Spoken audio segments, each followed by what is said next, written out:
Hello students and family members, it's Mr. Panza. First, let's answer this question. What is elapsed time? Well, quite simply, elapsed time is the amount of time that has passed while doing something. So if you start a race at 9 o'clock, you finish at 10:30, the amount of time that has elapsed or gone by is 1 hour and 30 minutes. How can we use elapsed time in our lives? Well, I just gave you one example. Let's take a look at quite a few more, and then also use our chart to determine elapsed time. Here is what we see. If you start something at, say, 1 o'clock, and you finish it at 5 o'clock, the elapsed time is all of that space in between. For example, I'm trying to find, well, if I started at 1 o'clock and I went all the way down to 5 o'clock, that's all of this space in here. That's the amount of elapsed time. How much time has passed from 1 to 5? Now, if you can't see that it's 4 hours, we do have a chart for you. It's called the SHE chart. Start time, helper time, and the amount of elapsed time. What I like to do is use friendly hours to help. So if I started at 1 o'clock and I don't want to jump all the way to 5 o'clock, then go from 1 to 2. From 1 to 2 is how many hours? 1 hour. Then my new start time is 2. And you don't always have to jump just 1 hour. You could jump a couple of hours. We'll go 2 to 3 to 4. And from 2 to 4 is 2 more hours. And then I know if my new start time now is 4 and I'm jumping up to 5 o'clock, that's 1 more hour. Which means when I add all of those hours together, 1 hour plus 2 hours plus 1 hour is going to be 4 hours of elapsed time. How much time has gone by if I started an activity at 1 and finished it at 5? We're talking about elapsed time. We can do the same exact chart for this bottom clock here. Once again, if I started, say, at 4:30 and I ended at 6:15, this is where that shared helper elapsed time is really going to help you. Let me show you why. First of all, I've got to place my start time in the start time box, which in this case is 4:30 or 4:30. So I'm starting at 4:30 and I've got to go all the way to my end time, which in this case is 6:15 or 6:15. So in order to get to 6:15, I'm going to use friendly numbers. I'm going to jump up by hours. From 4:30 to 5:30 to 6:30 is 2 hours. I can't go to 6:30 because my end time is 6:15. So let's stop after 1 hour. From 4:30 to 5:30 is 1 hour. Now I pick it up from 5:30. I go from 5:30, and instead of going to 6:30, I'm going to go to 6 o'clock.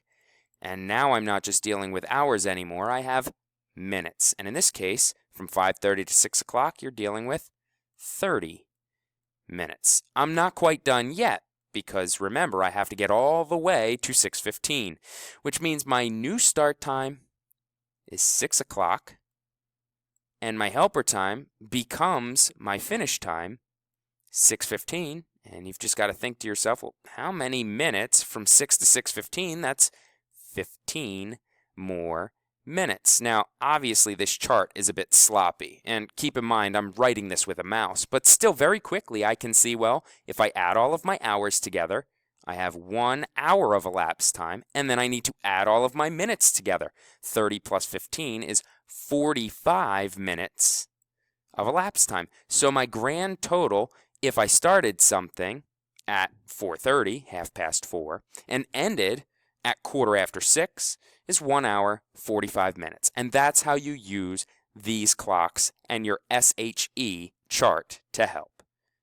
Now, at the same time, you're going to see this stuff pop up all over in your life, whether it's trying to determine when a television show starts or other examples. Let's take that TV show example as an example now as to when it comes up in your real life.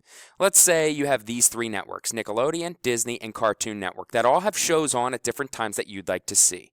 You have a sister or a sibling that wants to watch High School Musical 2, which we can see is supposed to start at 4 o'clock and go all the way to 5 o'clock on the Disney Channel. How long will she watch TV? Well, the reason that would be important is, let's say you wanted to watch iCarly at 5 o'clock. Well, you need to see how long you'll have to wait so that your sibling can finish watching High School Musical 2. So if my start time was 4 o'clock, then I can take a look at this clock right here and say, well, my hour hand would point at the 4, and my minute hand would be up at the 12 because it's 4 o'clock, and it ends at 5 o'clock.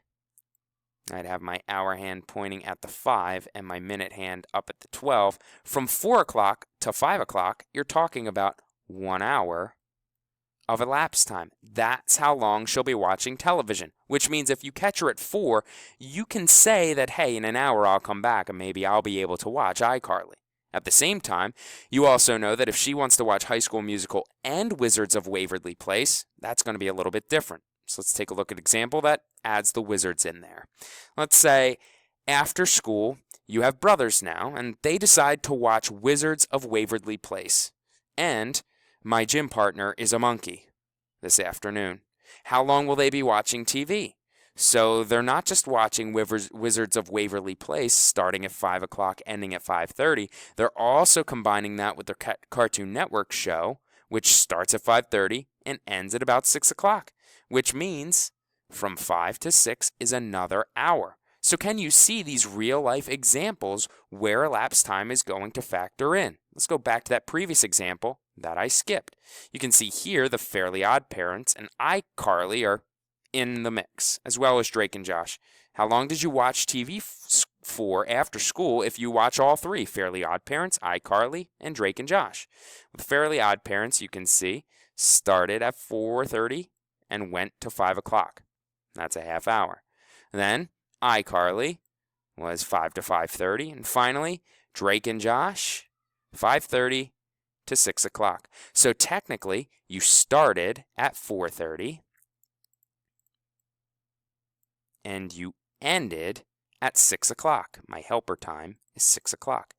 Can you see that that is elapsing, or 1 hour and 30 minutes is passing by?